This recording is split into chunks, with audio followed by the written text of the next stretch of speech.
మన దేశ విద్యార్థులు విదేశాలలో ఉన్నత విద్యను అభ్యసించడానికి ఎంతోమంది ఆసక్తి చూపుతున్నారన్న విషయం మనందరికీ తెలిసిందే. ఇంజనీరింగ్ పూర్తయిన తర్వాత ముఖ్యంగా యుఎస్ఏ, కెనడా, ఆస్ట్రేలియా, యూకే లాంటి దేశాలకు వెళ్తుండగా వైద్య విద్యను అభ్యసించేందుకు ఎక్కువగా China, Russia, Ukraine, Georgia, Philippines లాంటి దేశాలకు ఎంతోమంది విద్యార్థులు వెళ్ళి వైద్య విద్యను అభ్యసించడం జరుగుతుంది. ఈ నేపథ్యంలో ఆయా దేశాలలోని వివిధ యూనివర్సిటీలతో అనుసంధానకర్తగా ఉన్నటువంటి నాగేశ్వరరావు డి వారు మన స్టూడియోలో ఉన్నారు. వారు ఆయా దేశాల్లో నాగ్ డీగా సుపరిచితులు. వారు మన రాష్ట్రంలోని వివిధ ప్రాంతాల్లో మన రాష్ట్రంలో షిమి ఓవర్సీస్ ఎడ్యుకేషనల్ కన్సల్టెన్సీని ప్రారంభించి ఈ కన్సల్టెన్సీ ద్వారా ఆయా దేశాల్లోని యూనివర్సిటీల్లో విద్యార్థులు చదువుకునేందుకు వివిధ రకాలుగా సహాయ సహకారాలు అందిస్తున్నారు. వారు ఇప్పుడు మన స్టూడియోలో ఉన్నారు. వారిని అడిగి ఆయా దేశాల్లో ఏ యూనివర్సిటీలు ఎలాంటి కోర్సుల్ని ఆఫర్ చేస్తున్నాయి, అక్కడికి వెళ్ళటం ఎట్లా, అక్కడ ఫీజులు ఏ విధంగా ఉంటాయి, తర్వాత కోర్సు పూర్తయిన తర్వాత ఉద్యోగ అవకాశాలు ఎలా ఉంటాయి తదితర విషయాలను నాగ్ డి గారిని అడిగి తెలుసుకుందాం. నమస్కారం అండి నాగ్ డి గారు. నమస్తే sir. First of all SHO AP ప్రేక్షకులందరికీ నా ధన్యవాదాలు. మీరు యూకే సిటిజన్ కదా, మన దేశంతో పోల్చితే యూకేలో ఈ విద్యా విధానం ఎలా ఉంటుంది? ఓకే అండి, ఫస్ట్ గుడ్ క్వశ్చన్ అండి. జనరల్గా మన భారతదేశంలో కనుక గమనిస్తే మనకి ప్రైమరీ స్కూల్ అంటే 1 to 5th క్లాస్ వరకు ఉంటుంది. సెకండరీ స్కూల్ అంటే 6th నుంచి 10th క్లాస్ వరకు ఉంటుంది. తర్వాత మనం +2 ఇంటర్మీడియట్ అంటామండి. దాని తర్వాత స్టూడెంట్ ఇంట్రెస్ట్ని బట్టి డిగ్రీ కోర్స్ చేయటమా లేకపోతే ఇంజనీరింగ్కి వెళ్ళటమా అనేది డిసైడ్ అవుతుందండి.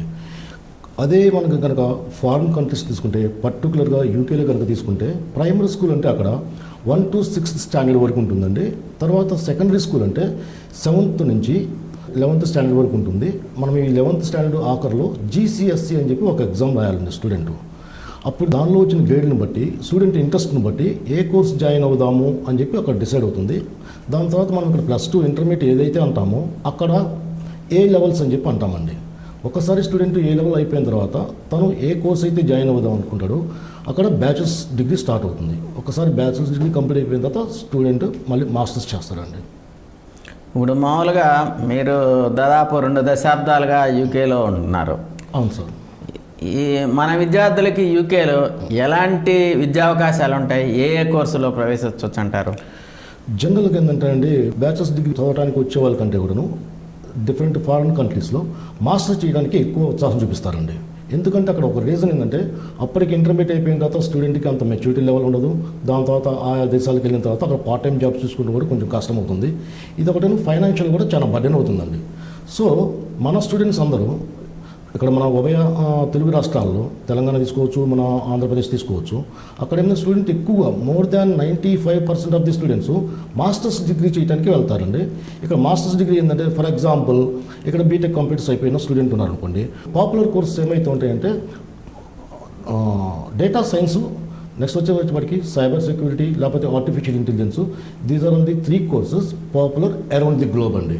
కమింగ్ టు MBA చేద్దాం అనుకున్న స్టూడెంట్స్కి పాపులర్ కోర్సెస్ ఏమైతే ఉంటాయంటే digital marketing, IBM international business management and accounts and finance. These are all the 3 popular courses around the globe అండి. మీ స్వరాష్ట్రం మన ఆంధ్రప్రదేశ్ కదా, మీరు అసలు యూకే ఎలా వెళ్ళారు, ఎలా స్థిరపడగలిగారు? ఓకే అండి, నా గ్రాడ్యుయేషన్ అయిపోయిన తర్వాత నేను బెంగళూరు జాబ్ సెర్చ్ కోసం వెళ్ళానండి. నా career started my career with Logica CMG Bengaluru అని చెప్పి ఒక సాఫ్ట్వేర్ కంపెనీలో యాజ్ అ ఫ్రెషర్గా నాకు జాబ్ వచ్చింది. అక్కడ ఒక 3 years పనిచేశాను. Thereafter I move to Syntel Chennai అనే కంపెనీలో మళ్ళీ ఒక 3 years పనిచేశాను. లండన్ వెళ్ళకపోయే ముందు నేను HSBC హైదరాబాద్లో టెస్ట్ లీడ్గా ఒక 2 years పనిచేశానండి. అక్కడ ఉన్నప్పుడు నాకు కొంతమంది ఫ్రెండ్స్ ఎవరైతే యూకేలో సెటిల్ అయ్యారో వాళ్ళు ఒక ఆపర్చునిటీ ఉంది నువ్వు యూకే రావడానికి అని చెప్పి వాళ్ళు నాకు చెప్పడం జరిగింది. అప్పుడు ఒక వీసా ఉండేదండి, HSMP అని చెప్పి, హైలీ స్కిల్డ్ మైగ్రేషన్ పీపుల్ అని చెప్పి ఒక వీసా ఉంది సార్. అక్కడ హైలీ స్కిల్డ్ మైగ్రేషన్ పీపుల్ అంటే అది పాయింట్ బేస్డ్ సిస్టమ్ అండి. మన ఏజ్కి ఇన్ని పాయింట్స్, ఎడ్యుకేషన్ క్వాలిఫికేషన్కి ఇన్ని పాయింట్స్, లాస్ట్ 1 year శాలరీకి ఇన్ని పాయింట్స్, దీంట్లో ఒక 70 points గెయిన్ చేస్తే అది ఒక పారామీటర్ అండి. నెక్స్ట్ వచ్చేసేపాటికి మ్యాండేటరీ ఏమంటే అక్కడ ఇంగ్లీష్ టెస్ట్ అండి. IELTSలో 6 రావాలి అనేది ఒక మ్యాండేటరీ ఒక రూల్ ఉంది. నెక్స్ట్ సెకండ్ రూల్ ఏంటంటే 3 మంత్స్ వచ్చేపాటికి 2,800 pounds మనం ఫండ్ మెయింటెనెన్స్ చేయాలండి. ఈ రిక్వైర్మెంట్స్ మొత్తము నేను ఫుల్ఫిల్ చేసి HSMP వీసా నేను సాధించాను. దాని తర్వాత నేను వచ్చేసేపటికి అక్కడ ఇనిషియల్గా వాళ్ళు 3 years వీసా ఇచ్చారు. దాని తర్వాత అదే వీసా మీద ఇంకొక 2 years ఎక్స్టెన్షన్ జరిగింది. ఆల్ టుగెదర్ నేను 5 years HSMP వీసా మీద ఉన్నప్పుడు అక్కడున్న ఇమిగ్రేషన్ రూల్స్ ప్రకారము నాకు అక్కడ ILR అని చెప్పి ఇండెఫినెట్ లీవ్ టు రిమైన్ అని చెప్పి అది డిఫరెంట్ కంట్రీస్లో మన PR అనేది అందరికీ తెలుసండి. PR అంటే permanent residency. Permanent residency is applicable only for 2 countries అండి. ఒకటి వచ్చేపాటికి కెనడా, ఇంకోటి వచ్చేపాటికి ఆస్ట్రేలియా. అదే మనం US తీసుకుంటే మనం గ్రీన్ కార్డ్ అంటాము. UK వచ్చేపాటికి ILR అంటామండి. ILR అనేది ఇమిగ్రేషన్ వర్క్ కాబట్టి జనరల్గా అందరికీ అర్థమయ్యే రీతిలో నేను PR అని చెబుతున్నాను. అది ఒక 10 years ఇస్తారు నా వీసాని. ఆ PR మీద మనం కనుక 1 సంవత్సరం కనుక ఆ కంట్రీలో స్టే చేయగలిగితే అప్పుడు మనకి UK పాస్పోర్ట్ వస్తుందండి. UK సిటిజన్ అవుతామండి. ఓకే అండి. మీరు ఈ షిమి ఓవర్సీస్ ఎడ్యుకేషనల్ కన్సల్టెన్సీ ఎప్పుడు స్థాపించారు? స్థాపించడానికి గల ప్రేరణ ఏంటి? ఏమైనా ప్రత్యేక కారణాలు ఏమైనా ఉన్నాయా? ఓకే అండి. నియర్లీ మనము ఒక 4 years క్రితము షిమి ఓవర్సీస్ ఎడ్యుకేషన్ కన్సల్టెన్సీ అని లక్ష్మీపురం గుంటూరులో ఓపెన్ చేయడం జరిగిందండి. ఎందుకు మనకి ఇక్కడ మనలాంటి ఓవర్సీస్ ఎడ్యుకేషన్ కన్సల్టెన్సీస్ చాలా ఉన్నాయండి. ఒక 100 ఉన్నాయనుకోండి. ఫర్ ఎగ్జాంపుల్ మనం 101 4 years క్రితం స్టార్ట్ చేసాము. దానికి ప్రత్యేకమైన కారణం ఏంటంటే అండి, నేను బ్రిటిష్ సిటిజన్ అవటం అనేది ఒకటి. రెండోది వచ్చేపాటికి నా సొంత తమ్ముడు, అతను వచ్చేసేపాటికి అతని పేరు వచ్చేపాటికి భాస్కర్. అతను వచ్చేసేపాటికి యుఎస్లో 18 years నుంచి సెటిల్ అయి ఉన్నారండి అక్కడ. He is on green card. He is also software engineer. నా సొంత బావమరిది వచ్చేసేపాటికి అతను వచ్చేసేపాటికి కెనడాలో ఉన్నాడు. కెనడా PR ఉన్నాడు. ఏదైతే మేజర్ కంట్రీస్లో మన సొంత మనుషులు ఉన్నారు కాబట్టి ఐ స్టార్టెడ్ షిమి ఓవర్సీస్ ఎడ్యుకేషన్ కన్సల్టెన్సీ. ఇది ఒక్క రీజన్ అండి. రెండోది ఏంటంటే ఇక్కడ స్టూడెంట్ ప్రొఫైల్ బాగుంటే వీసా అనేది ఏ కన్సల్టెన్సీ వల్ల ఇప్పిస్తారండి. కమింగ్ టు అస్, మన దగ్గరికి వచ్చేసేపాటికి ఒక స్టూడెంట్ని వీసా వచ్చేదాకే ఉంచుకొని దాని తర్వాత వదిలేయటం అనేది కాదండి. ఇక్కడి నుంచి మన సెకండ్ ఇన్నింగ్స్ ఏమవుతుందంటే మన కన్సల్టెన్సీ ద్వారా ఎవరైతే స్టూడెంట్స్ వస్తారో 2-3 కంబైన్ చేసి వాళ్ళకి ఎయిర్పోర్ట్కి నుంచి క్యాబ్ పికింగ్ పంపిస్తాము. రెండోది వచ్చేసప్పటికి అకామిడేషన్ కావాలంటే అకామిడేషన్ ప్రొవైడ్ చేస్తాము. మూడోది వచ్చేసప్పటికి పార్ట్ టైం జాబ్స్ అండి. It's very challenging right now.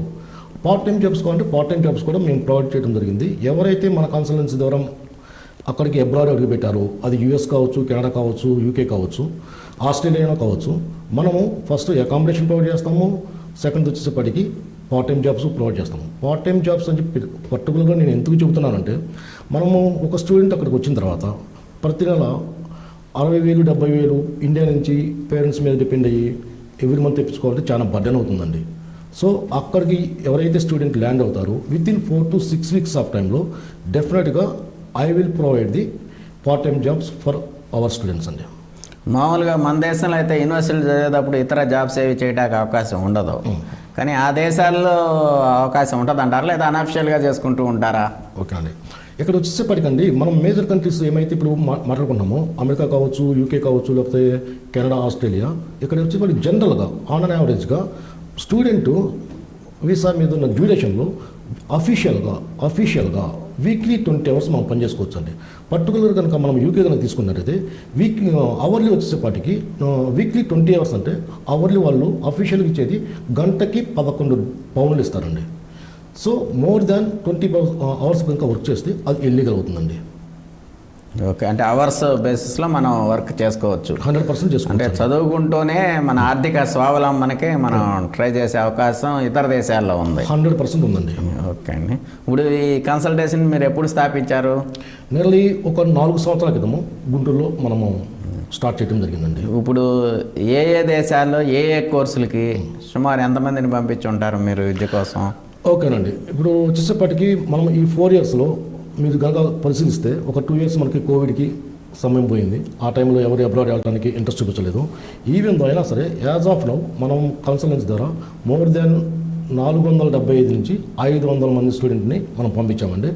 మెయిన్గా మనం పంపించింది యూఎస్ పంపించాము, దాని తర్వాత వచ్చేప్పటికి యూకే, తర్వాత వచ్చేప్పటికి కెనడా, దాని తర్వాత వచ్చేసేపటికి ఆస్ట్రేలియా ఉందండి మేజర్. కొంతమందిని మనం ఆల్టా పంపించాము, కొంతమంది సింగపూర్ పంపించాము, బట్ వెరీ లిమిటెడ్ స్టూడెంట్స్ అండి దానికి వచ్చేప్పటికి.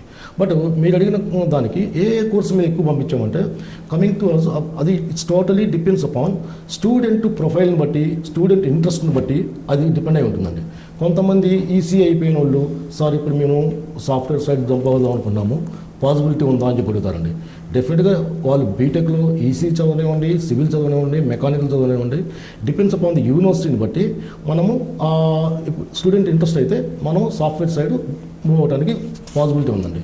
బట్ ఇక్కడ మనం బాగా ఆలోచించాల్సిన విషయం ఏంటంటే అట్లా మనం అప్లై చేసేటప్పుడు ఎస్ఓపి స్టేట్మెంట్ ఆఫ్ పర్పస్ అని చెప్పి ఒక డాక్యుమెంట్ ఉంటుందండి. అది మన ఆఫీస్లో మన స్టాఫ్ ప్రిపేర్ చేస్తారు. దాన్ని బేస్ చేసుకుని అడ్మిషన్స్ ఇవ్వడం జరుగుతుందండి. ముఖ్యంగా మన దేశ విద్యార్థులు విదేశాలలో చదవాలి అంటే ఏ సర్టిఫికెట్లు, డాక్యుమెంట్స్ అవసరం అవుతాయి? ఓకే, ఫస్ట్ బేసికల్గా పాస్పోర్ట్ అండి. నెక్స్ట్ వచ్చేసేపటికి 10th క్లాసు, ఇంటర్మీడియట్, దాని తర్వాత బీటెక్ అయితే బీటెక్, లేకపోతే బీఎస్సీ డిగ్రీ జరిగిన BSc 3 years mark sheets plus provisional certificate, original degree, దాంతోపాటు కాలేజ్ నుంచి మనము లెటర్ ఆఫ్ రికమెండేషన్. యూకేకి అయితే 2 లెటర్ ఆఫ్ ఎల్ఓఆర్స్ అంటామండి. ఎల్ఓఆర్ అంటే లెటర్ ఆఫ్ రికమెండేషన్ 2 కావాల్సి వస్తాయి. అదే యూఎస్కి అయితే ఎల్ఓఆర్స్ మనకు 3 కావాలండి. మన ఏమైతే మనం కాలేజీ లేకపోతే యూనివర్సిటీ చదివామో ఆ యూనివర్సిటీ కాలేజ్ నుంచి మనకి ఎంఓఐ మీడియం ఆఫ్ ఇన్స్ట్రక్షన్ అనే ఒక సర్టిఫికేట్ ఇస్తారు. అది ఒక సర్టిఫికేట్ అవసరం అవుతుంది. ఎవరికైనా ఎడ్యుకేషన్ గ్యాప్స్ ఉంటే మనం జస్టిఫికేషన్ ఇవ్వాలండి. కొంతమందికి బీటెక్ అయిపోయిన తర్వాత ఒక 2-3 years ఏదో జాబ్ చేసుకుని మళ్ళీ అబ్రాడ్ వెళ్దామని చెప్పుకుంటారు. అట్లాంటి స్టూడెంట్స్కి అయితే మనం ఎక్స్పీరియన్స్ లెటర్ ప్రొవైడ్ చేయాల్సి ఉంటుంది. ఎస్ఓపి ఇందాక మనం అనుకున్నట్టుగా ఎస్ఓపి స్టేట్మెంట్ ఆఫ్ పర్పస్ కావాల్సి ఉంటుందండి. ఇవి మెయిన్ డాక్యుమెంట్స్ అండి. ఇప్పుడు ఈ డాక్యుమెంట్స్లో ఈ passport, what you mean by passport? అసలు పాస్పోర్ట్ అంటే పాస్పోర్ట్ అంటే అండి ప్రతి ఒక్క దేశానికి సంబంధించి వివిధ దేశాలకి వివిధ రకాల పాస్పోర్ట్స్ ఉంటాయండి. ఇది ఒక ఐడెంటిటీ అండి. ఇతను భారతదేశానికి సంబంధించిన వ్యక్తి, అతను ఇంకొకరు కెనడా నుంచి ఉన్నాను, కెనడా వచ్చేసేపటికి ఇతను కెనడా సంబంధించిన వ్యక్తి.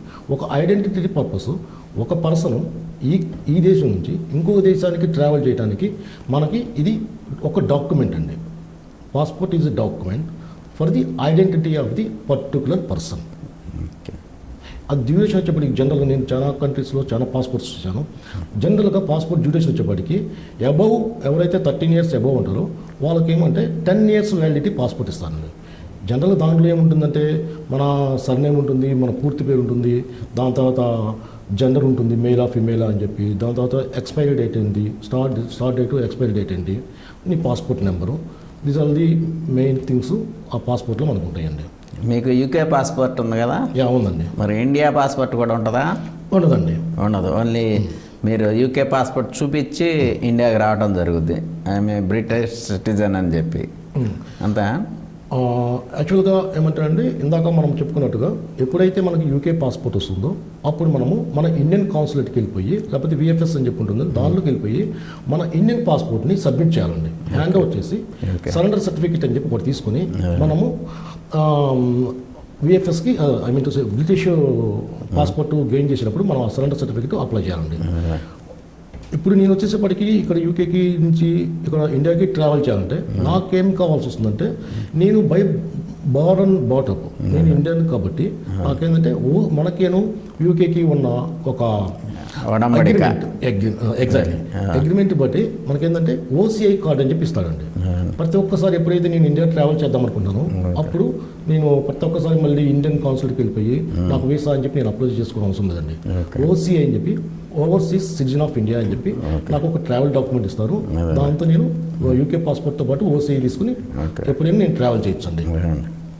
ఇప్పుడు విదేశాలన్నింటిలో కూడా ఇంగ్లీష్ భాషలోనే ఎడ్యుకేషన్ ఉంటుంది కాబట్టి ఇంగ్లీషు భాష పరిజ్ఞానం, దాని మీద నాలెడ్జి ఉండడానికి పరీక్షలు రాయాలనుకుంటా కదా, ఆ పరీక్షల గురించి వివరిస్తారా? యా, ఇక్కడ వచ్చేసేపటికండి చాలామంది నన్ను అడుగుతుంటారు. నేను ఇప్పటివరకు నా లాస్ట్ ఒక 3 months ఇండియా విజిట్లో నేను ఐ మెట్ మోర్ దాన్ ఒక 3000 నుంచి 4000 స్టూడెంట్స్ని మీట్ అయ్యానండి. డిఫరెంట్ కాలేజెస్ అండ్ డిఫరెంట్ యూనివర్సిటీస్లో నేను ఒక సెమినార్ ఇస్తుంటే అప్పుడు అడుగుతున్నారు, కొంతమంది స్టూడెంట్స్ అడుగుతారంటే, సార్ ఇంగ్లీష్ టెస్ట్ అనేది మ్యాండేటరీయా? ఇక్కడ I would strongly suggest you English test is mandatory అండి. ఎందుకంటే కొంతమంది స్టూడెంట్స్ నాకు చెబుతారు, సార్ పలానా కన్సల్టెన్సీ వాళ్ళు బోర్డు పెట్టారండి with or without English test అని చెప్పి. బట్ నేను చెప్పానంటే మనం కూడా వితౌట్ ఇంగ్లీష్ టెస్ట్ చేయొచ్చు అండి. దానికి ఏంటంటే ఇంటర్మీడియట్లో, పర్టికులర్గా ఇంటర్మీడియట్లో ఓవరాల్ స్కోర్ కాదండి, ఇంగ్లీష్లో మాత్రమే ఎవరికైతే 65% అబవ్ ఉంటుందో వాళ్ళకి కొన్ని యూనివర్సిటీస్ ఈ ఇంగ్లీష్ టెస్ట్ లేకుండా అడ్మిషన్స్ ఇస్తున్నారండి. ఫర్ ఎగ్జాంపుల్ మనం యూకే కనుక తీసుకుంటే ఒక 150 యూనివర్సిటీస్ ఉన్నాయండి. 150 యూనివర్సిటీస్లో ఒక 20-25 యూనివర్సిటీస్ మాత్రమే వితౌట్ ఇంగ్లీష్ టెస్ట్ వాళ్ళు మనకి అడ్మిషన్స్ ఇస్తున్నారు పర్టికులర్గా. బట్ నా సజెషన్ ఏంటంటే, మీకు ఇంటర్మీడియట్లో ఇప్పుడు చాలామంది స్టూడెంట్స్ దగ్గర కూడా ప్రతి ఒక్కరికి మోర్ దాన్ 80% అయితే పర్సంటేజ్ వస్తుందండి, which is very good sign. Even though నేను సజెస్ట్ చేసేది ఏంటంటే, ఇంగ్లీష్ టెస్ట్లు మనకు ఒక 4 టైప్స్ ఆఫ్ ఇంగ్లీష్ టెస్ట్లు ఉన్నాయండి. ఫస్ట్ కనుక తీసుకుంటే IELTS, నెక్స్ట్ వన్ వచ్చేప్పటికి టోఫెల్, థర్డ్ వన్ వచ్చేప్పటికి డ్యూలింగు, ఫోర్త్ వన్ వచ్చేప్పటికి PET అని చెప్పి మనకు 4 టెస్ట్స్ డిఫరెంట్ కంట్రీస్ యాక్సెప్ట్ చేస్తున్నాయండి. IELTS అనేది మాత్రం bit difficult compare to other 3 English టెస్ట్లు అండి. ఇక్కడ అక్కడ IELTS ఉన్న గుడ్ థింగ్ ఏంటంటే it accepts around the globe all the universities. IELTS అంటే ఏంటంటారా దాని ఎగ్జామినేషన్? IELTS వచ్చేసప్పటికి ఇంటర్నేషనల్ ఇంగ్లీష్ లాంగ్వేజ్ టెస్టింగ్ అండి. ఓకే. అది ఇక్కడ వచ్చేసప్పటికి మనకి దీంట్లో కూడా స్టూడెంట్స్ మళ్ళీ ఏమడుగుతారంటే, IELTSలో మనము పాయింట్స్ అని చెప్పాను, ఇక్కడ బ్యాండ్స్ అని చెప్పి సిస్టమ్ ఉంటుందండి. బ్యాండ్ వచ్చేసప్పటికి 1 to 9, 1 is minimum, 9 is maximum అండి. అక్కడ మనకి డిఫరెంట్ కంట్రీస్ డిఫరెంట్ యూనివర్సిటీని బట్టి మనము ఆ బ్యాండ్స్ అచీవ్ చేయాల్సి ఉంటుంది. వచ్చేప్పటికి మినిమం ఎంత కావాలని చెప్పి అనుకుంటే, యూకే కనుక తీసుకుంటే మినిమము 6.0 ఆల్ టుగెదర్. దీంతో 4 మాడ్యూల్స్ ఉంటాయండి, ఈచ్ మాడ్యూల్ 6.0 రావాలి, ఆల్ టుగెదర్ 6.5 రావాలండి. US కూడా సేమ్ అప్లికబుల్ అవుతుంది. అంటే ఏ దేశానికైనా ఈ టెస్ట్ రాస్తే ఇక తిరుగులేదు, ఈ టెస్ట్లో మంచి స్కోర్ వస్తే అన్ని మంచి యూనివర్సిటీస్కి ఎలిజిబుల్, ఎక్కడికైనా ఎలిజిబుల్ అవుతుంది. నెక్స్ట్ టెస్ట్ అండి, నెక్స్ట్ టోఫెల్ అండి. దానికి దీనికి తేడా ఏంటి? అసలు టోఫెల్ అంటే ఏంటి? టోఫెల్ వచ్చేసప్పటికి test of English of foreign language అండి. ఫారెన్ లాంగ్వేజ్ అంటే దీంట్లో వచ్చేసప్పటికి కింద మనం దాంట్లో బ్యాండ్స్ సిస్టమ్ ఉందని చెప్పాము. ఇక్కడ వచ్చేప్పటికి మనకు వచ్చేప్పటికి పాయింట్ బేస్డ్ సిస్టమ్ అనేది. పాయింట్స్ అంటే ఇక్కడ కూడా దీనిలో కూడా 4 టైప్స్ ఆఫ్ మాడ్యూల్స్ ఉంటాయి. ఈచ్ మాడ్యూల్ వచ్చేప్పటికి 30 పాయింట్స్ ఉంటాయి. మనం వచ్చేప్పటికి depends upon the university, total వచ్చేప్పటికి 30 into 4 120 పాయింట్స్ ఉంటాయండి. మనం దాంట్లో 90 నుంచి మినిమం 90, మ్యాక్సిమం వచ్చేప్పటికి 100-105 వస్తే అన్ని యూనివర్సిటీస్లో మనకి అడ్మిషన్ అవ్వడానికి ఛాన్స్ ఉందండి. ఇంకా మూడోది 4 రకాలు చెప్పారు కదా, మిగతా 3 ఇవి కూడా ఇవన్నీ స్టెప్ బై స్టెప్ అండి. IELTS అరౌండ్ ది గ్లోబ్ అన్ని యూనివర్సిటీస్ యాక్సెప్ట్ చేస్తాయి. టోఫెల్ వచ్చేసప్పటికి ఇక్కడ కూడా 90% ఆఫ్ ది యూనివర్సిటీస్ యాక్సెప్ట్ చేస్తాయి. డ్యూలింగ్ వచ్చేప్పటికి ఇంకొంచెం తక్కువ అండి. దాని తర్వాత PET అని చెప్పి ఉందండి, పిఎస్ఎల్ ఆఫ్ ఇంగ్లీష్ టెస్ట్ అని చెప్పి, అవి వచ్చేప్పటికి కొన్ని యూనివర్సిటీస్ మాత్రమే యాక్సెప్ట్ చేస్తాయండి. మరి GRE అంటుంటారు, అదేం పరీక్ష అండి? ఓకే, ఇప్పుడు GRE అనేది మనకి ఎవరైతే స్టూడెంట్ US వెళ్దామని చెప్పి అనుకుంటారో వాళ్ళకి మాత్రమే GRE అనేది అప్లికబుల్ అవుతుందండి. GRE అంటే గ్రాడ్యుయేట్ రికార్డ్ ఎగ్జామ్ అండి. అది వచ్చేసప్పటికి ఇది కూడా మ్యాండేటరీ అంటే కొన్ని యూనివర్సిటీస్కి మాత్రం GRE మ్యాండేటరీ అండి. కొన్ని యూనివర్సిటీకి మ్యాండేటరీ అండి. ఓకే. ఈ ఇంగ్లీష్ టెస్ట్లు ఎక్కడ నిర్వహిస్తారు? ఇప్పుడు సెంటర్స్ ఎక్కడ ఉంటాయి? డిఫరెంట్ సెంటర్స్ ఉన్నాయండి అరౌండ్ ది ఇండియా. మనకు వచ్చేసి మన ఇండియాలోనే ఉన్నాయి. మన ఇండియాలో నెంబర్ ఆఫ్ సెంటర్స్ ఉన్నాయి. మన ఆంధ్రప్రదేశ్లో కూడా ఉన్నాయి. మన ఆంధ్రప్రదేశ్లో విజయవాడ ఉంది, వచ్చేసేపటికి హైదరాబాద్లో ఉంది. ఇవి నిర్వహించేది ఎవరు? దీనికంటే స్పెసిఫిక్ బోర్డు అండి. ప్రతి ఒక్క ఇంగ్లీష్ టెస్ట్కి ప్రతి ఒక్క ఇండివిజువల్ బోర్డు ఉంటుందండి. ఆ బోర్డు ఎక్కడ ఉంటుంది? అమెరికాలో, ఆస్ట్రేలియాలో అట్లా మెయిన్ అక్కడ ఉండి ఇక్కడ ఆన్లైన్ ఎగ్జామ్ పెడతారు. ఇక్కడ ఆన్లైన్ కాదండి, స్టూడెంట్ ఇన్ పర్సన్ వెళ్ళిపోయి ఇక్కడ 4 మాడ్యూల్స్ ఉంటాయి కదండి. జనరల్గా ఏంటంటే speaking, listening, writing and reading అండి. స్పీకింగ్ అనే ఒక్క మాడ్యూల్ మాత్రము డిఫరెంట్గా జరుగుతుంది, ఇన్ పర్సన్ జరుగుతుంది. రెస్ట్ ఆఫ్ ది 3 మాడ్యూల్స్ వచ్చేపాటికి మనం వాళ్ళు ఇచ్చిన ఎగ్జామ్ సెంటర్కి వెళ్ళిపోయి మనం రాయాల్సి ఉంటుందండి. అంటే ఆన్లైన్లో రాయటమేనా? నో సార్, అక్కడ ఆన్లైన్ మన వాళ్ళకి సిస్టమ్ ప్రొవైడ్ చేస్తారు. సిస్టమ్ నుంచి ఆన్లైన్లో ఆన్సర్ రాయాలి. హోమ్ బేస్డ్ ఇక్కడ ఆన్లైన్ ఒకటి, హోమ్ బేస్డ్ అని చెప్పి ఉంటుంది, అది మనం రాస్తామండి.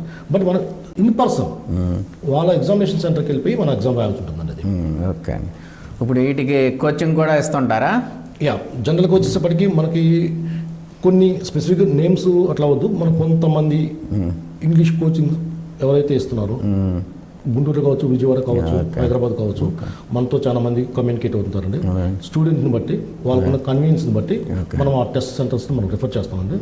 ఆన్ టాప్ ఆఫ్ ఇట్ ఎప్పుడైతే స్టూడెంట్ ఒకసారి కోర్స్ కంప్లీట్ చేశాడో వాళ్ళ ఇంగ్లీష్ ప్రొఫిషియన్సీ అనేది మన స్టాఫ్ వాళ్ళు ఒకసారి అబ్జర్వ్ చేసి ఏమైనా డ్రాబ్యాక్స్ ఉంటే వాటిని కరెక్ట్ చేయడం జరుగుతుందండి.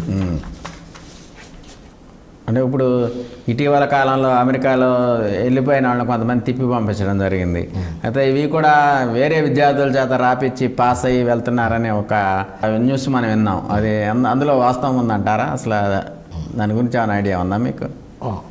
నాకున్న ఎక్స్పీరియన్స్లో అండి, ఇది అంతకుముందు ఈ ఎగ్జామ్స్ ఏమైతే ఉన్నాయో ఐఎల్టీఎస్ కావచ్చు, టోఫెల్ కావచ్చు, లేకపోతే డ్యూరింగో పీఈటీ వాట్ ఎవర్ మేబీ, అవన్నీ అండి మనం ఎగ్జామినేషన్ సెంటర్కి వెళ్ళి రాయాల్సి వచ్చేదండి. ఇప్పుడు లాస్ట్ ఈ కోవిడ్ సిచ్యువేషన్లో ఫార్చ్యూన్ కావచ్చు, అన్ఫార్చ్యూన్ కావచ్చు, మెనీ స్టూడెంట్స్ ఏంటంటే వాళ్ళు హోమ్ బేస్డ్ టెస్ట్లు అనేది వాళ్ళు యాక్సెప్ట్ చేశారు బికాజ్ ఆఫ్ కోవిడ్. అది కొంతమంది స్టూడెంట్లు అది అట్లాగా చేసి అట్లా రాయడం జరిగింది. అది ఏమంటే మనకు తెలిసిందే సార్, అట్లీస్ట్ ఒక టెస్ట్ మనం ఇంగ్లీష్ టెస్ట్ రాస్తున్నామంటే మనం కొంత అమౌంట్ పే చేయాలి. ఒక అట్లీస్ట్ 2 or 3 months స్టూడెంట్ దాని మీద ఫోకస్ చేస్తాడు, డెఫినెట్గా అతను ఇంగ్లీష్ స్కిల్స్ డెవలప్ అవుతాయి. బట్ ఇవన్నీ మీరు చెప్పింది వాస్తవం, కొన్ని సిచ్యువేషన్స్ నేను కూడా చూశాను. బట్ మన కన్సల్టెన్సీ అయితే వాటికి చాలా సరే ఎవరన్నా కానివ్వండి, దీనివల్ల సమస్యలు ఏం రావంటారా? ఆయా దేశాల్లో వీళ్ళకి సరైన ఇంగ్లీష్ నాలెడ్జ్ ఉండదు. ముఖ్యంగా ఈ ఈ ఇంగ్లీష్ పరీక్షకు ముఖ్య ఉద్దేశం ఆయా దేశాల్లో ఇంగ్లీష్ అర్థం చేసుకోవటం, లాంగ్వేజ్ని మెయిన్గా వాళ్ళ కన్సెంట్ని అర్థం చేసుకోవటం ముఖ్యమైన విషయం కదా. ఉదాహరణకి బ్రిటిష్ ఇంగ్లీష్ వేరు, యూకే ఇంగ్లీష్ వేరు, ఈ ఇంటిలోనే డిఫరెన్సెస్ ఉన్నాయి. కానీ వాళ్ళని అర్థం చేసుకోవడం కోసమే ఈ పరీక్ష, లేకపోతే అక్కడికి వెళ్ళిపోయి అర్థం కాక ఇబ్బంది పడతారనే ఉద్దేశంతోనే ఈ పరీక్ష నిర్వహించడం ఆయా దేశాలు జరుగుతుంది. మరి అలాంటి సందర్భాల్లో ఇవి వేరే వాళ్ళు రాస్తే అక్కడికి వెళ్ళిన తర్వాత వీళ్ళు ఇబ్బంది పడితే మరి సమస్యలు వస్తాయి కదా. డెఫినెట్గా ఆ ఇబ్బంది అయితే ఉందండి. ఇందాక దానికి మీకు క్లియర్గా ఒక ఎక్స్ప్లెనేషన్ ఇచ్చాను. ఎందుకంటే అండి ఇప్పుడు మన తెలుగు వాళ్ళు ఎగ్జాంపుల్ మనము తెలంగాణ అని ఆంధ్ర అని చెప్పి అట్లా ఏమి కాదు, ఎవరైనా సరే ఒక పర్టికులర్ రీజియన్కి సంబంధించిన వాళ్ళు అక్కడికి యూఎస్ కావచ్చు, యూకే కావచ్చు, కెనడా కావచ్చు, అక్కడికి వెళ్ళిన తర్వాత with in the couple of వీక్స్లోనూ కపుల్ ఆఫ్ డేస్లోనూ సడన్గా నేర్చుకునేది కాదు ఇంగ్లీష్ అనేది. సో అట్లీస్ట్ స్టూడెంట్ ఒక టెస్ట్ ఉంటేనండి అతను కాన్ఫిడెన్స్ బిల్డ్ చేస్తాడండి.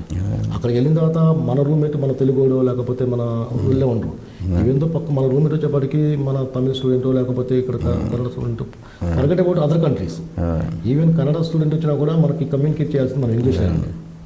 సో అప్పుడు దాకా మనం ఛాన్స్ ఇచ్చే బదులు ముందుగానే మంచి నాలెడ్జ్ ఇంగ్లీష్ గెయిన్ చేసి అక్కడికి వెళ్తాం అనేది మాత్రం. అంటే గతంలో తెలుగు మీడియం ఉండేది కాబట్టి ఎక్కువ మంది తెలుగు మీడియం చదివేవాళ్ళు కాబట్టి ఇంగ్లీష్ ఒక సబ్జెక్టుగా మాత్రమే ఉండేది. కానీ ఇప్పుడు భారతదేశంలో ముఖ్యంగా తెలుగు రాష్ట్రాల్లో కూడా పరిస్థితి మారిపోయింది. గవర్నమెంట్ కూడా ఈ ప్రాథమిక విద్య నుంచే ఇంగ్లీష్ ప్రవేశపెట్టడం జరిగింది. అయితే దాన్ని కొంచెం భాషాపరంగా కూడా వీళ్ళు సబ్జెక్ట్ పరంగానే చూస్తున్నారు, కానీ కొంచెం భాషాపరంగా కూడా కాన్సన్ట్రేట్ చేస్తే మన విద్యార్థులకి ఇంగ్లీష్ పెద్ద సమస్య కాదనుకుంటున్నాను. దాని మీద మీరేమంటారు? అది 100% రైట్ అండి. ఇప్పుడే మనం చెప్పుకున్నాము, ఇంటర్మీడియట్లో కనుక చూస్తే అంతకుముందు కొన్ని సంవత్సరాల క్రితం చూస్తే మీరు చెప్పినట్టుగా తెలుగు మీడియం చదివే వాళ్ళు చాలా మంది ఉండేవాళ్ళు. ఇప్పుడు more than 90% of the student, 90 కాదు more than 95% of the students English medium చదవడం జరుగుతుంది. ఆన్ టాప్ ఆఫ్ ఇట్ వాళ్ళ స్కోర్స్ కనుక చూసినట్టయితే మంచి స్కోర్స్ వస్తున్నాయండి. ఒకప్పుడు చూస్తే ఒకసారి 60%, 65, 70 వస్తుంది ఇంగ్లీష్లో, చాలా మంచి స్కూల్ అన్నట్టునేది. ఇప్పుడు 70 మినిమం వస్తున్నాయి, 80, 85, 90 కూడా చూస్తున్నాం మనం ఇంగ్లీష్లో.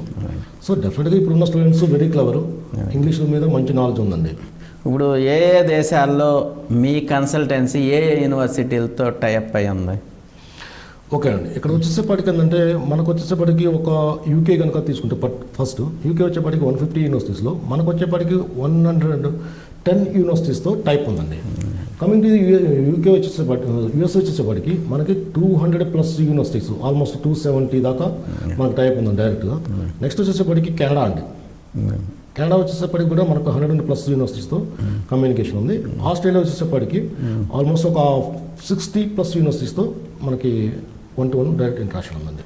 మరి ఈ వైద్య విద్యకి వెళ్ళే వాళ్ళ ఈ దేశాలతో రష్యా కానీ, చైనా కానీ, జార్జియా కానీ, ఉక్రెయిన్ కానీ, ఫిలిప్పీన్స్ కానీ ఈ యూనివర్సిటీలతో ఇలా టైప్ అయ్యారు.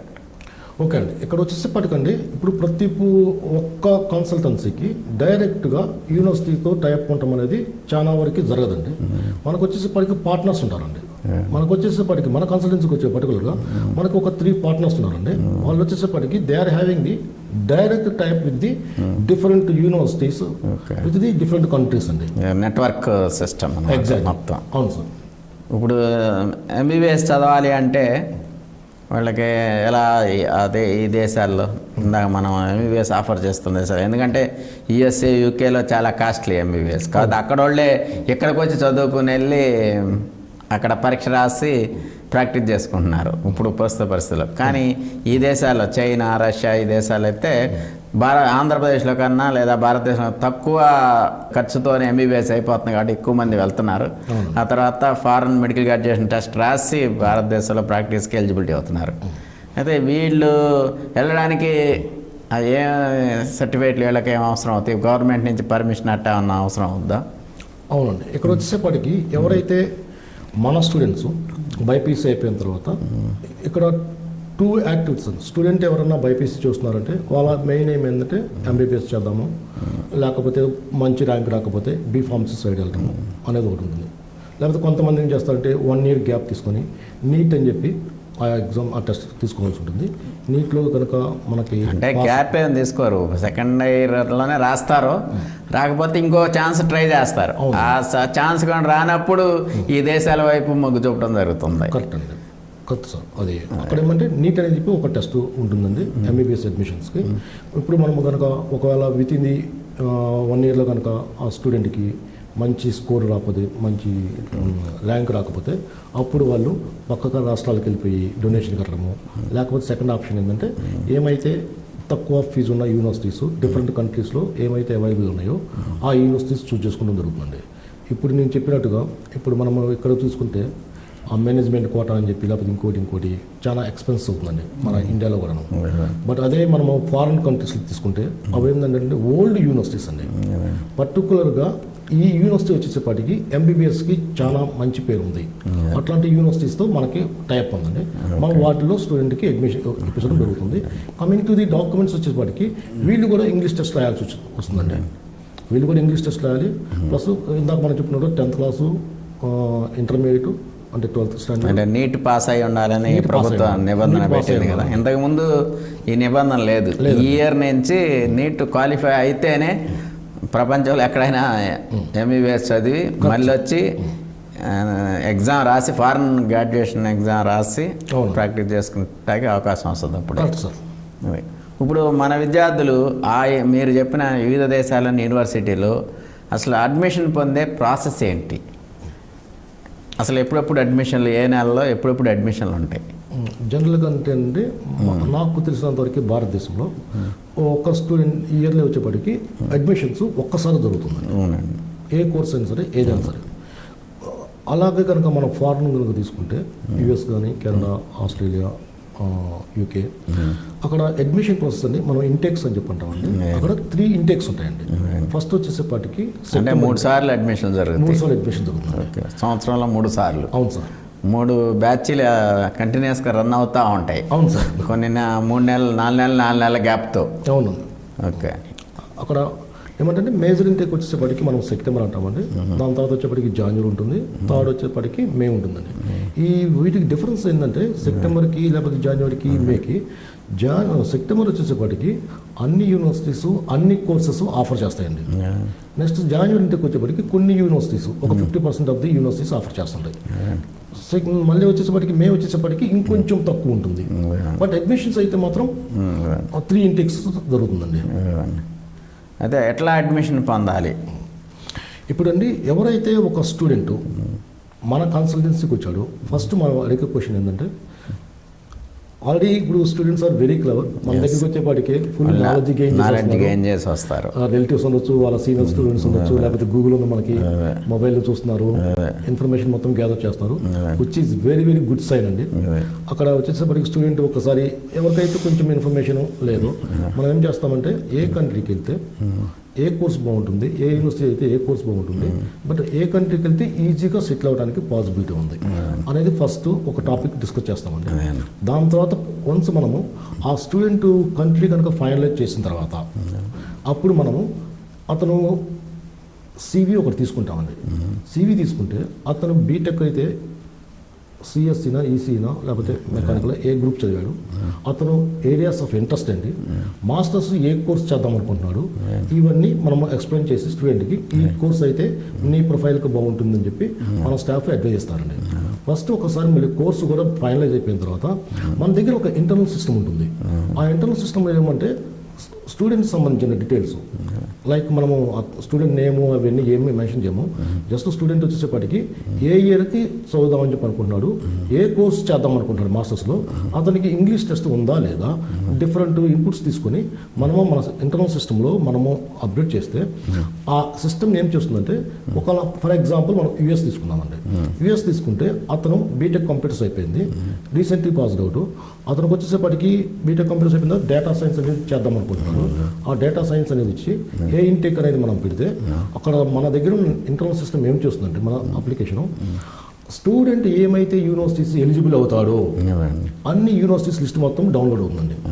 దాంట్లో ఏముంటుందంటే ఆ ఇన్ఫర్మేషన్ ఏ యూనివర్సిటీ ఎలిజిబుల్ అవుతాడు, ఏ కోర్స్ చేద్దాం అనుకున్నాడు, కోర్సు డ్యూరేషన్ అంతా, ట్యూషన్ ఫీ ఎంత పే చేయాలి, దాని తర్వాత ఇందాక మనం ఇంగ్లీష్ టెస్ట్ అనుకున్నాం కదండి, IELTS అయితే ఎంత బ్యాండ్ రావాలి, టోఫెల్ అయితే ఎన్ని పాయింట్స్ రావాలి, నెక్స్ట్ కొంతమంది స్టూడెంట్స్ కంటే బ్యాక్లాగ్స్ ఉంటాయి, ఈ యూనివర్సిటీ ఎన్ని బ్యాక్లాగ్స్ యాక్సెప్ట్ చేస్తుంది, ఎంత పర్సంటేజ్ బ్యాచిలర్స్ డిగ్రీలో కావాలి, నెక్స్ట్ వచ్చేసేపటికి ఈ మొత్తం ఇన్ఫర్మేషన్ మనం స్టూడెంట్కి తను వాట్సాప్ నెంబర్కో లేకపోతే ఈమెయిల్ ఐడికో ఇన్ఫర్మేషన్ నెక్స్ట్ వచ్చేపటికి స్టూడెంట్కి వచ్చేపటికి ఒక యూనివర్సిటీ పలానా యూనివర్సిటీలో చేరతాను అన్నాడు, అప్పుడు ఎట్లా ఆయన ఆంధ్రప్రదేశ్లో ఉంటాడు, యూనివర్సిటీ యుఎస్లోనో యూకేలోనో ఆస్ట్రేలియానో కెనడాలోనో ఉంటుంది, అప్పుడు ఎట్లా ప్రాసెస్ స్టార్ట్ అవుద్ది? అవును సార్, ఇది ఒక్కసారి కనుక మనము ఆ కోర్సు కనుక మనం ఫైనలైజ్ చేస్తే మనం పంపించిన ఇన్ఫర్మేషన్ ఆధారంగా స్టూడెంట్ ఏం చేస్తాడంటే ఒక 5-6 యూనివర్సిటీస్ని చూస్ చేసుకుని మనం రమ్మంటామని మనము ఆ 5-6 యూనివర్సిటీస్కి మాత్రమే అప్లై చేయడం జరుగుతుంది. అక్కడ ఏమంటే ఒక్కసారి మనము ఆ యూనివర్సిటీస్కి స్టూడెంట్ మన దగ్గర డాక్యుమెంట్స్ మొత్తం తీసుకుని ఆ యూనివర్సిటీస్కి మాత్రమే అప్లై చేస్తాము. విత్ ఇన్ 1 వీక్ ఆఫ్ టైంలో ఆ యూనివర్సిటీ నుంచి స్టూడెంట్ ఐడి ఒకటి జనరేట్ అవుతుందండి. నెక్స్ట్ వచ్చేసేపటికి ఇంటేక్ని బేస్ చేసుకుని ఆఫర్ లెటర్ అనేది యూనివర్సిటీ నుంచి వస్తుందండి. ఇక్కడ ఆఫర్ లెటర్ అనేది మనకు 2 టైప్స్ ఉంటుందండి. ఒకటి వచ్చేప్పటికి కండిషనల్ ఆఫర్ లెటర్, రెండోది వచ్చేప్పటికి అన్కండిషనల్ ఆఫర్ లెటర్ అండి. ఈ కండిషన్ ఏంటంటే స్టూడెంట్ అప్పటి వరకు మాత్రం ఇంగ్లీష్ టెస్ట్ రాయకపోతే మా యూనివర్సిటీకి అడ్మిషన్ కావాలంటే మీకు IELTSలో ఎంత బ్యాండ్ రావాలి, లేకపోతే టోఫెల్లో ఎన్ని పాయింట్స్ రావాలని చెప్పి అక్కడ క్లియర్గా మెన్షన్ చేసి ఉంచారు. అది కండిషనల్ అండి. ఒకసారి కనుక స్టూడెంట్ ఆ కండిషన్ ఫుల్ఫిల్ చేసినట్టయితే అప్పుడు మనకి అన్కండిషనల్ ఆఫర్ లెటర్ వస్తుందండి. ఇక్కడ అన్కండిషనల్ ఆఫర్ లెటర్లో ఏముంటుందంటే ఇక్కడ ఇందాక మనం అనుకున్నట్టుగా ఆ యూనివర్సిటీ వాళ్ళు మన స్టూడెంట్ యొక్క క్యాపబిలిటీ, అతను ఇంగ్లీష్ ప్రొఫిషియన్సీ ఎలా ఉందని చెప్పి ఒక ఇంగ్లీష్లో క్రెడిబిలిటీ ఇంటర్వ్యూ ఒకటి కండక్ట్ చేస్తారండి. ఒకసారి కనుక university representative, university persons if they are happy then they will issue the unconditional offer letter అండి. అన్కండిషనల్ ఆఫర్ లెటర్ వచ్చిన తర్వాత student depends upon the university and కోర్సుని బట్టి అతను ఇండియాలో ఉన్నప్పుడు ఆ ట్యూషన్ ఫీజులో 40% 50% పే చేయాల్సి ఉంటుంది. ఒక్కసారి పే చేసిన తర్వాత మనం ఇక్కడ ఫండ్ మెయింటెనెన్స్ అని చెప్పి ఒక కీ పాయింట్ ఒకటి ఉందండి. అది మనం తర్వాత ఇంకొక ఎపిసోడ్లో ఇంకొంచెం క్లియర్గా ఎలాబొరేట్గా నేను ఎక్స్ప్లెయిన్ చేస్తాను. ఇప్పుడు వచ్చేప్పటికి ఒక ఫండ్ మెయింటెనెన్స్లో ఒక 1 మంత్ ఉంచాలండి. ఆ ఫండ్ మెయింటెనెన్స్ అనేది 3 కేటగిరీస్లో చేయాల్సి ఉంటుంది.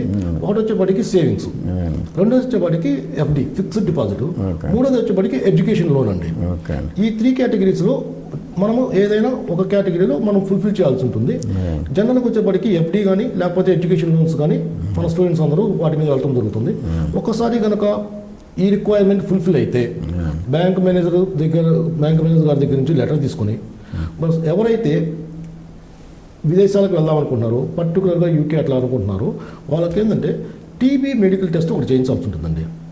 అది కూడా టీబీ మెడికల్ టెస్ట్ ఎవరికంటే ఎవరైతే మోర్ దాన్ 6 months వీసా మీద యూకేకి ల్యాండ్ అవుదాం అనుకుంటున్నారు వాళ్ళకు మాత్రమే టీబీ మెడికల్ టెస్ట్ అవసరం అవుతుంది. స్టూడెంట్ వీసా వచ్చేప్పటికి మినిమం 1 year ఉంటుంది, మ్యాక్సిమం ఒక 2 years ఉంటుంది మాస్టర్స్ కనుక మనం తీసుకుంటే. ఎవరైతే మోర్ దాన్ 1 year కాబట్టి స్టూడెంట్ టీబీ మెడికల్ టెస్ట్ చేయించాల్సి ఉంటుంది. ఈ 2 డాక్యుమెంట్స్ ఆ యూనివర్సిటీకి సబ్మిట్ చేస్తాము. యూనివర్సిటీ వాళ్ళు వచ్చేసేపటికి మనకి కాస్ లెటర్ అని చెప్పి, కాస్ అంటే confirmation of acceptancy for studies అండి. ఆ క్యాష్ లెటర్ ఇష్యూ చేస్తారు. ఒక్కసారి క్యాష్ వచ్చిన తర్వాత మనం ఇక్కడ విఎఫ్ఎస్ అని చెప్పి హైదరాబాద్లో మనకు ఒక సెంటర్ ఉందండి, అక్కడ ఆన్లైన్లో విఎఫ్ఎస్కి వెళ్తామండి, స్లాట్ బుక్ చేసుకుంటాము. అది యూకే అయితే మరి ఇతర దేశాలు ఓకే. మనం ఇదే కనుక యూఎస్ కనుక తీసుకుంటే ఒకసారి విఎఫ్ఎస్కి వెళ్ళి స్లాట్ బుక్ చేసుకున్న తర్వాత యూకేలో అక్కడ మనము ఐహెచ్ఎస్ అని లేకపోతే వీసా ఫీజ్ అని చెప్పి 2 types ఆఫ్ ఫీజెస్ పే చేయాల్సి ఉంటుంది. అది పే చేసిన తర్వాత మనకు వీసా వస్తుందండి. అది నెక్స్ట్ అంటే డెఫినెట్గా ఇప్పుడు మా యూనివర్సిటీలో జాయిన్ అవడానికి మేము ఒప్పుకున్నాము అని క్యాష్ లెటర్, అది confirmation of acceptance of study. అవునండి. ఆ లెటర్ ఇచ్చిన తర్వాత అందరికీ వీసా ఆటోమేటిక్ వచ్చేస్తుందా, లేకపోతే దాంట్లో ఏమైనా ఇబ్బందులు ఉన్నాయా? ఏమండి, ఇంతవరకు కనుక మన కన్సల్టెన్సీ ద్వారా చూసుకుంటే రిఫ్యూజల్ అనేది పక్కన పెట్టండి, ఒక కొలి కూడా ఒక స్టూడెంట్కి లేదండి. వన్స్ ఆ యూనివర్సిటీలు యాక్సెప్ట్ చేసిన తర్వాత ఆటోమేటిక్గా వీసా అనేది ఆ దేశాలు ఇస్తాయి, మ్యాండేటరీగా ఇచ్చేస్తాయి. మ్యాండేటరీ అంటే 99% ఒక్కసారి కనుక క్యాష్ లెటర్ ఇష్యూ అయిందంటే 99% వీసా వచ్చేస్తుందండి. అంటే 1% ఎక్కడ రాదు. అది ఏమంటే ఇంకా ఉంటాయి కదండి, ఎక్స్పీరియన్స్ లెటర్ వాళ్ళు బ్యాక్గ్రౌండ్ వెరిఫికేషన్ ఒకటి చేస్తారు, కొంతమంది ఫినాన్షియల్ డాక్యుమెంట్స్ అండి. ఇప్పుడు ఇందాక మనం చెప్పినట్టుగా ఎడ్యుకేషన్ లోన్ కావచ్చు, లేకపోతే కొంతమంది థర్డ్ పార్టీ పర్సన్స్ ఉంటారండి, వాళ్ళ కొంచెం స్టూడెంట్స్ని పక్కదారి పట్టించి ఇట్లాంటి సందర్భాల్లో ఏమన్నా ఇట్లాంటివి వీసా రిఫ్యూజల్ ఉంటుంది, లేకపోతే పోలీస్ పట్టడం జరుగుతుంది. కానీ అది స్ట్రైట్ అవే ఇంకొక గుడ్ థింగ్ ఏంటంటే ఎప్పుడైతే ఏమన్నా రాంగ్ జరిగి వీసా రిఫ్యూజ్ అయితే క్లియర్గా ఎందుకు రిఫ్యూజ్ చేస్తున్నారు అనేది మాత్రం క్లియర్గా మెన్షన్ చేస్తారండి. అంటే ఇప్పుడు యుఎస్ఏ కానీ ఏ దేశమైనా సరే వీసా అనేది ఫైనల్ స్టెప్, అది వస్తేనే ఆ దేశం చదువుకోవడానికి వీలుంటుంది. 100% రైట్ అండి. ఇప్పుడు ఆ యూనివర్సిటీలో సెలవులు ఎలా ఉంటాయి? ఇప్పుడు వెళ్ళిపోయిన వాళ్ళు మళ్ళీ ఎంతకాలానికి చదువు పూర్తయ్యేదాకా అక్కడే ఉండాల్సిన అవసరం లేదు కదా, మధ్యలో వచ్చి వెళ్తుండవచ్చు కదా, సెలవులు ఏ విధంగా ఉంటాయి ఏమండి ఆ దేశాల్లో? మనం వచ్చేసేపటికి యూనివర్సిటీని బట్టి, స్టూడెంట్ తీసుకున్న కోర్సుని బట్టి, అది యుఎస్ కావచ్చు, యూకే కావచ్చు, కెనడా, ఏ కంట్రీ అయినా సరే, వీక్లీ వచ్చేప్పటికి 2 or 3 days మనం యూనివర్సిటీకి వెళ్ళి చదువుకోవాల్సి ఉంటుందండి. క్లాస్కి అటెండ్ అవ్వాల్సి ఉంటుంది. నెక్స్ట్ వచ్చేప్పటికి మనం ఇందాక చెప్పుకున్నట్టుగా వీక్లీ వచ్చేప్పటికి మనకు ఒక 20 hours మనం పార్ట్ టైం జాబ్స్ చూసుకోవడానికి వెసులుబాటు ఉంది. ఇంకోటి వచ్చేప్పటికి సాటర్డే సండే మనకు హాలిడేస్ అండి. అక్కడ ఇక్కడ వచ్చేసేపటికి జనరల్గా ఏదన్నా ఇండియా వచ్చి పేరెంట్స్ని మీట్ అవ్వాలి, వెకేషన్ హాలిడేస్ ఉన్నాయని చెప్పి అనుకోండి, ఇక్కడ మనకు మధ్యలో ఏంటంటే టర్మ్ హాలిడేస్ అని చెప్పి ఉంటాయండి. ఈ టర్మ్ హాలిడేస్ స్టూడెంట్ వచ్చేసేపటికి ఎంతకాలం ఉంటాయి సుమారు term holidays? Depends upon the కోర్సుని బట్టి 2 to 3 weeks అయితే ఉంటాయండి. ఈ టర్మ్ హాలిడేస్లో అంతకుముందు మనం చెప్పుకున్నాం కదా, వీక్లీ 20 hours పనిచేయాలి స్టూడెంట్ వీసా డ్యూరేషన్ అని చెప్పి. బట్ టర్మ్ హాలిడేస్లో మన యొక్క యూనివర్సిటీ నుంచి పర్మిషన్ తెచ్చుకొని మనం అప్పుడు 40 hours per week కూడా వర్క్ చేసుకోవడానికి పర్మిషన్ ఇస్తారండి. ఇప్పుడు ఎక్కువ మంది విదేశాలకు వెళ్ళడానికి ఆసక్తి చూపుతున్నారు. దీనికి కారణం ఏంటంటారు? యూనివర్సిటీలు కూడా ఈ మధ్యకాలంలో చాలా ఈజీగా సీట్లు ఇచ్చేస్తున్నాయి. దీనికి గల మార్పుకి కారణం ఏంటంటారు? మన యూనివర్సిటీ ఈజీగా అడ్మిషన్స్ ఇస్తున్నారు అని కాదండి. ఇప్పుడు స్టూడెంట్స్కి వచ్చేసేపాటికి గతంలో పోలిస్తే స్టూడెంట్స్ కావచ్చు, వాళ్ళ పేరెంట్స్ కావచ్చు, అవేర్నెస్ చాలా ఎక్కువైపోయిందండి. మన పిల్లలకి ఇప్పుడు అంతకుముందు ఏదో మనీ ఇస్తే ఏదో వాళ్ళకి ఆస్తి సంపాదించి పెడదాము అని చెప్పి ఆ ధోరణి స్లోగా మారిపోయి మన పిల్లలు మంచి భవిష్యత్తు ఇద్దాము, మంచి విద్యని ఇద్దాము, మంచి విద్యని ఇస్తే వాళ్ళ కాళ్ళ మీద వాళ్ళు నిలబడతారు అనేది ఈ అవేర్నెస్ చాలా ఎక్కువైపోయిందండి. సో వాళ్ళు ఏంటంటే మనీ కోసము పాపం వాళ్ళు కష్టపడిందో వీళ్ళ కోసం ఈ 18 years వచ్చిన తర్వాత లేకపోతే 21 ఇయర్స్ వచ్చిన తర్వాత వాళ్ళకి అబ్రాడ్ పంపిస్తే మంచి ఉద్యోగ అవకాశాలు ఉంటాయి, మంచి ఫ్యూచర్ కెరీర్ ఇచ్చిన వాళ్ళు అవుతాము. అంటే అక్కడ ఆ దేశంలోనా మన దేశంలోనా? జనరల్గా ఏంటంటే చాలా మంది వాళ్ళ ఫైనాన్షియల్ స్టేటస్ని బట్టి, వాళ్ళ ఇంట్రెస్ట్ని బట్టి వాళ్ళు ఫారెన్లో చదవడానికి ఎక్కువ ఇంట్రెస్ట్ చూపిస్తున్నారండి. ఇప్పుడు అక్కడికి వెళ్ళిన తర్వాత ఎక్కువ మంది మళ్ళీ తిరిగి రావట్లేదు కదా చదువు పూర్తి చేసుకుని, ఏదో విధంగా ఏదో రకమైన వీసా బట్టి కంటిన్యూ అవటాకే ప్రయత్నం చేస్తున్నారు. దీని మీద మీరేమంటారు? ఇందులో వాస్తవం ఉందంటారా? ఎవరో ఎందుకంటే నేనే ఎగ్జాంపుల్ అండి దానికి. ఎందుకంటే నేను ఎప్పుడైతే 2007 ఆ కంట్రీకి వెళ్ళాను, అప్పుడు నేను అనుకున్నది ఏంటంటే అప్పటికి నేను హెచ్ఎస్బిసిలో టెస్ట్ లీడ్గా పనిచేస్తాను, మంచి శాలరీ ఉంది. నా ఫ్రెండ్స్ వెల్ విషర్స్ ఏం చెప్పారంటే ఆల్రెడీ మీ బ్రదర్ వెళ్ళిపోయి అమెరికాలో ఉన్నాడు, నువ్వు కూడా ఎందుకు మళ్ళీ పేరెంట్స్కి సపోర్ట్ ఉండొచ్చు కదంటే, ఆ టైంలో నేను అనుకుంది ఏంటంటే ఒక 3 years అబ్రాడ్లో పనిచేసి మంచి ఇంగ్లీష్ కమ్యూనికేషన్ వస్తుంది, అబ్రాడ్ ఎక్స్పీరియన్స్ ఉంటే నా ప్రొఫైల్ తొందరగా షార్ట్ లిస్ట్ అయ్యింది, మంచి పొజిషన్కి వెళ్ళొచ్చు. నేను ఇదే ఏం పెట్టుకుని నేను అక్కడికి వెళ్ళానండి. హానెస్ట్ అక్కడికి వెళ్ళి సెటిల్ అవుదాం అనేది అసలు లేదండి. మీరు ఎలా సెటిల్ అయ్యారు? ఎందుకు అలాంటి పరిస్థితులు ఎలా వచ్చినాయి సెటిల్ అవ్వాలి? అక్కడికి వచ్చిన తర్వాత అండి నేను ఒక పేయింగ్ గెస్ట్గా ఒక అకామిడేషన్లో ఉన్నానండి. దానిలో వచ్చేప్పటికి అందరూ మన చుట్టూ వాళ్ళే, హైదరాబాద్ కానీ నల్గొండ, లేకపోతే మన ఇటు విజయవాడ, ఏలూరు, చీరాల ఇటు నుంచి స్టూడెంట్స్ ఉన్నారు. ఆ స్టూడెంట్స్ ఏంటంటే వచ్చిన మార్నింగ్ ఒక 10 మందిని చూసేవాడిని, ఈవినింగ్ ఒక 10 మందిని చూసేవాడిని. ఇట్లా చక్కగా తెలుగులో మాట్లాడుకుని ఉంటే వాళ్ళు ఏం చేస్తారంటే, అన్నా నేను వచ్చేసేపటికి పార్ట్ టైం జాబ్ చేస్తాను, 40 hours 60 hours అన్నారు. అంటే నీకు ఇచ్చింది 20 hours కదరా, నువ్వు 40 hours ఎందుకు పని చేస్తున్నావు? లేకపోతే అంటే వాళ్ళు చెప్పేది ఏం లేదు, నేను కోర్సుకి ఇంత ఖర్చు పెట్టి వచ్చానన్న, మళ్ళీ ఆ అమౌంట్ నేను ఎర్న్ చేయాలి కదా అని చెప్పి అన్నారు. బట్ అక్కడ నేను చేసింది ఏంటంటే ఏదైతే హెచ్ఎస్ఎంపీ వీసా మీద వెళ్ళానో అది job highly skilled migration people అండి, అది 3 years ఇచ్చేసారు. దాని తర్వాత ఇంకో 2 years అక్కడ ఎందుకు అక్కడ సెటిల్ అవ్వడం జరిగిందంటే, ఇనీషియల్గా ఆ 3 years టైంలో ఎవరైతే నా ఫ్రెండ్స్ రిలేటివ్స్ అడుగుతారో ఏంట్రా ఇప్పుడు వస్తున్నావు మళ్ళీ ఇండియాకి వస్తున్నావు అని చెప్పంటే డెఫినెట్గా కరెక్ట్ టైం చెప్పలేకపోయాను, కానీ డెఫినెట్గా వచ్చేస్తానని చెప్పాను. ఎప్పుడైతే మళ్ళీ ఇంకో ఎక్స్టెన్షన్ పడి అక్కడ నాకు పిఆర్ వచ్చిందో, ఇంకా అక్కడ క్వాలిటీ ఆఫ్ లైఫ్ చూసుకోవచ్చు. ఇండియన్ సిటిజన్షిప్ క్యాన్సిల్ చేసుకున్నారు. ఇండియన్ సిటిజన్షిప్ అక్కడ క్యాన్సిల్ అయిపోయింది కదా మరి. బ్రిటిష్ సిటిజన్షిప్ వచ్చిన తర్వాత ఇది క్యాన్సిల్ అయిపోయినట్లే కదా. చేసుకోవాల్సింది అక్కడ ఉన్న ఇమిగ్రేషన్ రూల్స్ ప్రకారం. అవును, మన భారతదేశం 2 రకాల సిటిజన్షిప్లు ఇస్తానికి ప్రయత్నం చేస్తూ ఉంది, చర్చ జరుగుతూ ఉంది. లేదండి, ఆల్రెడీ ఉంది, మనకేమో ఒక టైప్ ఉంది. అందుకు ఇందాక నేను చెప్పినట్టుగా ప్రతి ఒక్కసారి నేను ఇండియన్ కాన్సులేట్కి వెళ్ళి వీసా తీసుకునే అవసరం లేదు. అదే అది ఉంది కరెక్టే, కానీ సిటిజన్షిప్ విషయానికి వచ్చేసరికి ఇప్పుడు చివరగా విదేశాల్లో చదివే మన విద్యార్థులకి మీరు ఇచ్చే సందేశం ఏంటి? మెయిన్ చెప్పాలంటే మన కన్సల్టెన్సీ ఏమైందంటే స్టడీ, వర్క్ అండ్ సెటిల్ అండి. మీనింగ్ ఏంటంటే ఎవరైతే అబ్రాడ్ వెళ్ళి ఒక 20 లక్షలు 25 లక్షలు ఖర్చు పెట్టి ఆ 20 లక్షలని ఒక 2 సంవత్సరాలు పార్ట్ టైం జాబ్ చేసుకుని మళ్ళీ బ్యాక్ రావడం కాదండి. ఇప్పుడు నేను కనుక కొంతమంది స్టూడెంట్స్ బయట వాళ్ళు వద్దు, మన కన్సల్టెన్సీ వెళ్ళిన స్టూడెంట్స్ కొంతమందిని అడిగితే లేదు సార్ మేము ఎంబీఏ చేసి మళ్ళీ మాకు కొన్ని బిజినెస్ ప్లాన్స్ ఉన్నాయండి, మళ్ళీ బ్యాక్ వస్తామండి. ఏది ఫస్ట్ డే వాళ్ళు చెప్పే మాట ఒక్క 6 months అక్కడ కంప్లీట్ చేసిన తర్వాత వాళ్ళు ఏమంటారంటే ఏంటి నీ ఒపీనియన్ స్టిల్ అట్లా సార్ మీరు అట్లా అనమాకండి. డెఫినెట్గా ఇక్కడ వచ్చిన తర్వాత ఆ ఫైనాన్షియల్ స్టెబిలిటీ కావచ్చు, సెక్యూరిటీ కావచ్చు, ఇంకో క్వాలిటీ ఆఫ్ లైఫ్ కావచ్చు, అవన్నీ చూసిన తర్వాత ఇక్కడే సెటిల్ అవుదామని చెప్పి అనుకుంటున్నామండి. ఏమైనా ఛాన్స్ ఉంటే మాత్రం డెఫినెట్గా వీళ్ళు ట్రై. అంటే మన రాజకీయ వ్యవస్థ, పరిపాలనా వ్యవస్థ కూడా అందుకు కారణం కావచ్చు. ఎందుకంటే మన దేశంలో ఉన్నటువంటి వ్యవస్థలో రోజు రోజుకి పరిస్థితులు మీరు కూడా అధ్యయనం చేస్తూనే ఉంటారు. అక్కడ ఉన్నప్పుడు ఇప్పుడు వాట్సాప్ మీడియా, సోషల్ మీడియా వచ్చిన తర్వాత ఎక్కడ ఏం జరుగుతుందో, ఎలక్ట్రానిక్ మీడియా వచ్చిన తర్వాత తెలిసిపోతానే ఉంది. కానీ మన దేశంలో కూడా ఇతర దేశాలను రప్పించి సెటిల్ అయ్యే విధంగా మనం అభివృద్ధి చెందాల్సినటువంటి అవసరం ఉంది. బట్ ఇక్కడ ఏమంటే మనము స్టూడెంట్స్ ఎందుకు, లేకపోతే మన విద్యార్థులు కావచ్చు అక్కడికి వెళ్ళి స్థిరపడదామని చెప్పి ఎందుకు అనుకుంటున్నారంటే, యాజ్ ఆఫ్ నౌ నేను చెప్పగలిగింది అయితే మాత్రం అక్కడ వచ్చేసేపటికి quality of life, financial stability ఉంటుంది. మనం ఏ జాబ్ చేసుకునైనా సరే వీ కెన్ సర్వైవ్ అండి. నేను అది coming to, but I strongly hope going forward ఫ్యూచర్లో కనుక అక్కడి నుంచి ఎవరైతే బ్రిటిష్ వాళ్ళు ఉన్నారో లేకపోతే ఇటు నుంచి అమెరికన్స్ ఉన్నారో కెనడియన్స్ ఉన్నారో ఒక రోజు అయితే డెఫినెట్గా వస్తుందండి.